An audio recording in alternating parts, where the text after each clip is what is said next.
everyone, I am Tanya. Welcome to Infinity Learn NEET by Sri Chaitanya. So today in this particular session, we will be studying about the human excretory system, right? So this will be the most summarized video of human excretory system so that right before your examination, if you want to revise the particular topic, you do not have to watch the long sessions. You can just watch this particular session for like 5 to 6 minutes and then your topic will be sorted, right? So let's get started. Yes, so we are going to talk about human excretory system. ये जो topic है ये आपके grade 11 जो chapter है grade 11 में which is excretory products and their elimination which comes under the unit of human physiology, ये उसका topic है, ठीक है? तो यहाँ पे when we talk about human excretory system, it is majorly divided into these 4 organs, right? It consists of a pair of kidneys, it has a pair of ureters, then it has one urinary bladder along with one urethra. If you look at this diagrammatic representation over here, तो यहाँ पे आपको साफ दिखाई दे रहा है कि kidney आपकी पेयर्स में प्रेजेंट है, correct? One pair of kidneys हो गई, यहाँ पे you have a pair of ureters which is this particular structure. Then आपके पास है एक यूरिनरी ब्लैडर जहां पे यूरिन फॉर्मेशन के बाद यूरिन जो है वो स्टोर होता है, ठीक है? And then you have the urethra over here. Okay, यहां से आपका यूरिन पास आउट होता है. When it comes to urethra, so you also have to remember कि males में urethra is the common passage for passing the urine as well as the semen, ठीक है? लेकिन ये सिर्फ males में होता है. Okay, so remember this कि urethra is the common passage for passing the urine as well as semen when it comes to male, ठीक है? Now, if I talk about the shape and the structure and the size of the kidney, क्योंकि majorly we will have to focus on kidney क्योंकि जो urine का formation है वो होता है किडनी में. उसके बाद ureter they act like a passage to pass the urine from the kidney to the urinary bladder, जहां पे यूरिन आपका स्टोर होता है, and then from the urethra ultimately the urine is passed out, correct? So when I talk about the kidneys, they are reddish brown. They are bean-shaped structures which is situated between the levels of last thoracic and third lumbar vertebra, close to the dorsal inner wall of the abdominal cavity. If you look at this particular structure, तो आपको ये दिखाई दे रहा है, ये है आपका last thoracic vertebra, ठीक? और ये है third lumbar vertebra. So last thoracic और थर्ड लंबर वर्टिब्रा के बीच में आपका ये bean shaped structure which is reddish brown in colour, this structure is located which we call as the kidney, ठीक है? तो ये हो गई उसकी लोकेशन और शेप की बात. अब हम करते हैं उसकी साइज की बात. अगर हम एक नॉर्मल एडल्ट ह्यूमन की किडनी को कंसिडर करते हैं, so the length is usually 10 to 12 centimeters, width is usually 5 to 7 centimeters, thickness is 2 to 3 centimeters, and when I talk about the average weight of the kidney, that is 120 to 170 grams, ठीक है? This is the average size of the kidney of an adult human. Now, talking about the main functions of the kidney, तो पहला तो हमें पता ही है excretion, ठीक है? जो नाइट्रोजनस वेस्ट होता है, humans comes under the category of mammals, तो हम हैं ureotelic animals, right? Because the major amount of the nitrogenous waste which is excreted from our body that is urea, ठीक है? तो एक्सक्रीशन का काम कौन करता है? किडनी करती है. उसके बाद osmo regulation, so maintaining the osmotic balance, right? Regulation of blood pH, क्योंकि ब्लड के फिल्टरेशन की वजह से ही यूरिया एक्सक्रीट हो पाता है. तो अगर किडनी ब्लड को फिल्टर आउट कर रही है मतलब वो ब्लड का पीएच भी कहीं ना कहीं रेगुलेट या मेंटेन कर रही है, ठीक है? Regulation of blood pressure, right?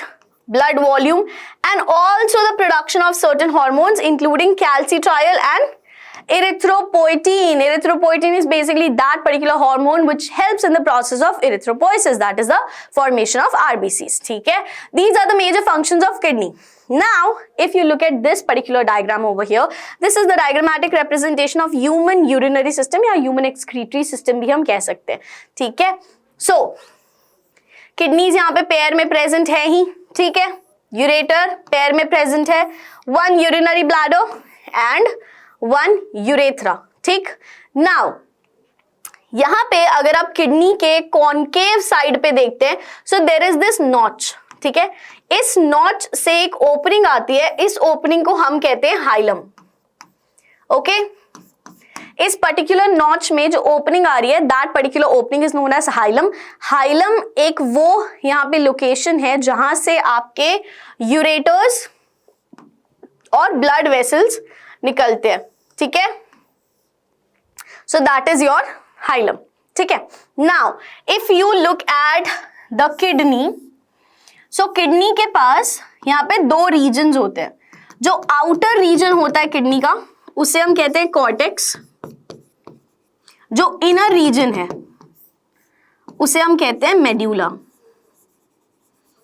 Okay. And medulla में इस तरीके के ये पिरामिड वाले स्ट्रक्चर्स हैं जिसे हम कहते हैं मेड्यूलरी पिरामिड्स, ठीक है। Cool. So, outer cortex, inner medulla, right? So that is the structure. Now, यहाँ पे किडनी के पास अप्रोक्स 1 मिलियन नेफ्रॉन्स प्रेजेंट होते हैं किडनी के पास, ठीक है।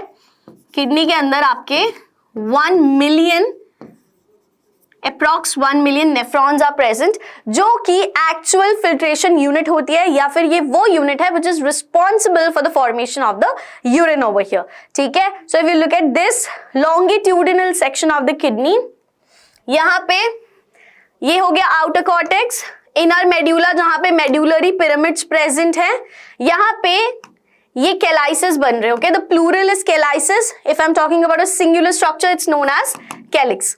ये तुम्हारा हाइलम है, यहाँ पे नॉच है, यहाँ पे हाइलम है, हाइलम से ureter and this renal artery, renal vein, renal pelvis, ये आपकी ब्लड वेसल्स और यूरेटर हाइलम वाले स्ट्रक्चर से निकल के आती हैं, ठीक है। Now if I talk about the final representation of a nephron over here, ठीक है। तो यहाँ पे सबसे इंपॉर्टेंट हम स्टार्ट करते हैं, सबसे पहला स्ट्रक्चर है, this is the tuft of capillaries, if you can see. So, this is the tuft of capillaries, or you can say a cluster of blood capillaries. इस cluster, इस tuft of capillaries को हम कहते हैं glomerulus. Then, the structure which is enclosing this glomerulus like this, which is a cup-shaped structure. This cup-shaped structure is known as Bowman's capsule. ठीक है। सो tuft of capillaries है, उसको एक कप शेप्ड स्ट्रक्चर ने एनक्लोज करके रखा है। That cup shaped structure is basically the Bowman's capsule, okay. Together glomerulus and Bowman's capsule together, this is known as Malpighian tubule, okay, और Malpighian corpuscle. Together, this particular structure is considered as either Malpighian tubule or Malpighian corpuscle or renal tubule or renal corpuscle. ठीक है। Now, यहाँ पे glomerulus में जो blood vessel blood को लेके आती है, ग्लोमेरुलस में जो ब्लड ला रही है, that particular blood vessel is afferent arteriole. जो ब्लड वेसल ब्लड को लेके जाती है ग्लोमेरुलस से, that is known as efferent arteriole. Okay? एक जो आपकी ब्लड वेसल है वो ब्लड ला रही है विच इज एफरेंट आर्ट्रियोल, एक ब्लड वेसल ब्लड को लेके जा रही है विच इज इफरेंट आर्ट्रियोल, ठीक है। नाउ यहाँ पे बाउमन्स कैप्सूल जब एक्सटेंड होता है, ठीक है, this structure Malpighian corpuscle together, when it gets extended, it makes a network of capillary, and that network of capillary is known as proximal convoluted tubule or also known as PCT, ठीक है। अब जब PCT आगे extend करती है तो वो एक हेयर पिन लाइक स्ट्रक्चर बना लेती है। That hairpin structure is known as Henle's loop. ये दिखाई दे रहा है हेयर पिन स्ट्रक्चर, इसे हम कहते हैं हेनलेज लूप। अब हेनलेज लूप के पास दो लिम्स है, एक है डिसेंडिंग लिम और एक है असेंडिंग लिम, ठीक है।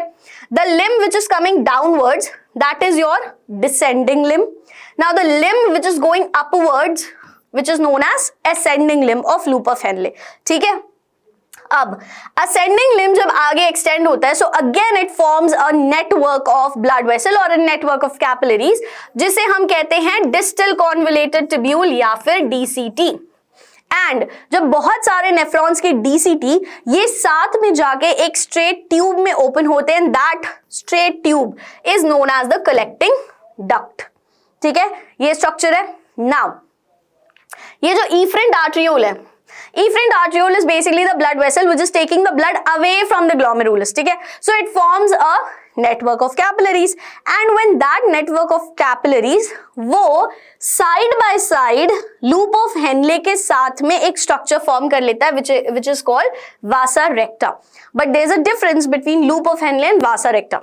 So if this is vasa recta, ठीक है, so the limb which is coming downwards ये है descending limb, the limb which is going upwards ये है ascending limb. But when it comes to vasa recta, so it's a network of blood capillaries. यहाँ पे this will be the descending limb of vasa recta and this will be the ascending limb. ठीक है, so क्योंकि वो parallelly एक hairpin structure form कर रही है along with the Henle's loop, तो ascending और descending limb जो है वो दोनों के separate out हो जाएंगे. ठीक है, so that's what exactly the structure of the nephron looks like. Okay, so that was a quick review, a quick summarized version of the human excretory system जिसमें हमने सारे structures समझ लिए.